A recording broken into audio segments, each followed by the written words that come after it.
দুই শিক্ষা প্রতিষ্ঠানের বা দুই যে কোনো ধরনের প্রতিষ্ঠানের সংগঠনের পক্ষ থেকেই যদি রমজানের চার্ট আমরা মিলাই, যেমন নদওয়াতুত তামির, জমিয়ত উলামায়ে হিন্দ বা আহলুস সুন্নাহ ওয়াল জামা, এই বা আরও ভিন্ন ভিন্ন প্রতিষ্ঠানের পক্ষ থেকে যেগুলা রমজানের সময়সূচি চার্ট ছাপানো হইয়া থাকে, এগুলা যদি মিলাই তাহলে আমরা সাহরির শেষ সময় এবং ইফতার এই সময়সূচির মধ্যে প্রায় 1 মিনিট 2 মিনিটের ডিফারেন্স হইয়া থাকে, পার্থক্য হইয়া থাকে।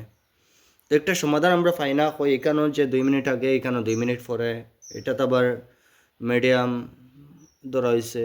এটা আমরা এখন কোনটা ধরি আমরা ইফতার করবো, কোনটা ধরি আমরা সাহরির শেষ মানবো, এটার সহজ সমাধান হইয়া থাকলো যে যে চার্টগুলো আছে প্রত্যেকটাও চার্ট হইলে কি সহি সঠিক। সতর্কতাবশত কেউ 5 মিনিটের জায়গা 3 মিনিট লইছে, কেউ 2 মিনিট লইছে, কেউ 1 মিনিট লইছে, কেউ আবার জায়গাত নিছে গিয়া, জায়গাত খুব কম নিছেন। অবশ্যই আপনার সেহরির শেষ সময়ত গিয়ে আপনার ইখতলাফে ধরছে। কেউ ইফতারের সময়ত গিয়ে আপনার সূর্যাস্তর 1 মিনিট 2 মিনিট পরে লেখছেন, কেউ আবার ঠিক টাইমে লেখে লিখছেন, ওই ইখতলাফটা আইছে। কিন্তু টাইম ওয়ার ইফতারের টাইম ওয়ার পরে থেকে 1 মিনিট 2 মিনিটের ইখতলাফ হয়েছে, আগে না।